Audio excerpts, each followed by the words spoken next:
Hi guys and girls, welcome to my first video of 2020, which is also going to be the first video in my NUS exchange series.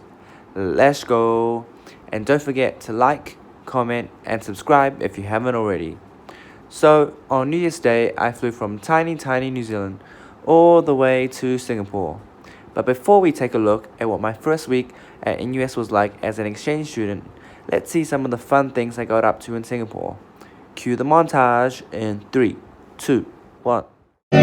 Drink, headshot, drink, sit down, drink, stand up, drink, pass out, drink, wake up, drink, fade it, drink, fade it, drink. Now I done grew up around some people living their life in bottles. Granddaddy had the golden flask, backdoor every day in Chicago. Some people like the way it feels, some people want to kill their sorrow, some people want to fit in with the popular. That was my problem. I was in a dark room, loud tunes, looking to make a vow soon that I'ma get fucked up, filling up my cup. I see the crowd move, changing by the minute, and the record on repeat. Took a sip, then another sip, then somebody said to me, nigga, why you babysitting? Only 2 or 3 shots. I'ma show you how to turn it up a notch. First you get a swimming pool full of liquor, then you dive in it. Pool full of liquor, then you dive in it. I wave a few bottles, then I watch them all fly. All the girls wanna play, they watch. I got a swimming pool full of liquor and they dive in it. Pool full of liquor, I'ma dive in it.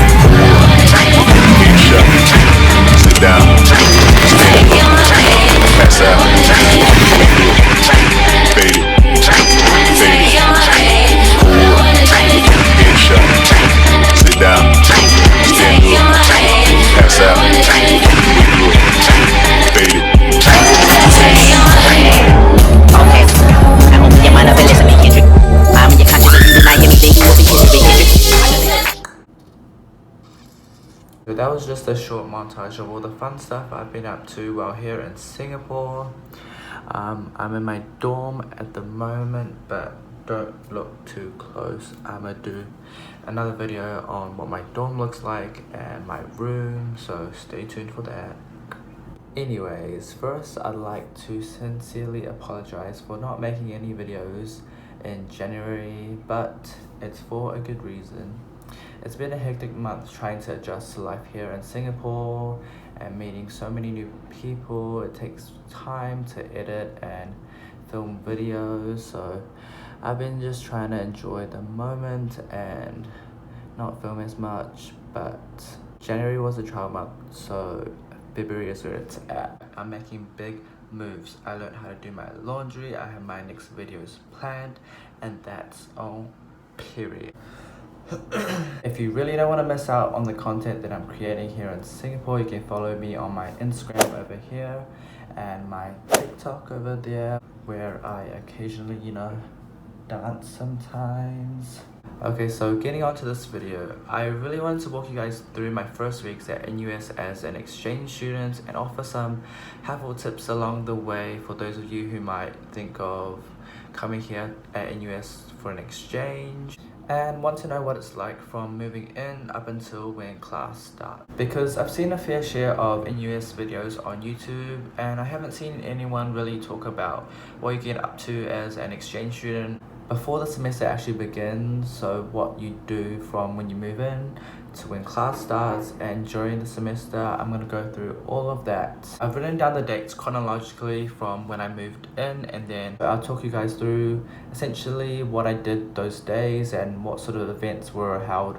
Okay, so on January 6th was the official check-in date. So when I arrived with all my luggage, I had to go to the check-in area and basically we had to grab a ticket and we had to wait in line with all the other exchange students that were moving into Newtown, and it took quite a while but eventually got there. So after I checked in, I got a card which shows my floor number and room number, and it was on the 25th floor, which is the highest floor, penthouse things, VIP.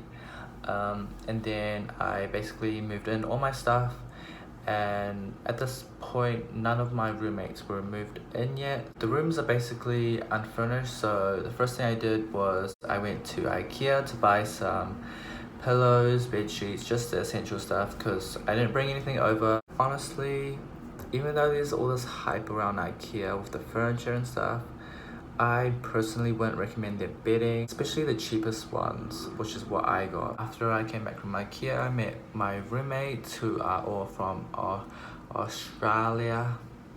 Hi, if you're watching this. The next day on January 7th was the orientation briefing thing for the exchange students. So we all went to a lecture theatre and went through all like the admin stuff. It was quite long, some useful information, but overall quite long but useful. The next day was the first NUS event where we got to interact with other exchange students. We went to the Starbucks at U-Town and we all got to have free coffee and meet all the exchange students and mix and mingle. Before I came on exchange, I was worried like would I meet new people and that sort of stuff, but honestly, in US they have so many events where you can actually meet other students and exchange students, so if you want to come on exchange, don't worry about that sort of stuff. From there up to January 12th, it was basically just more exploring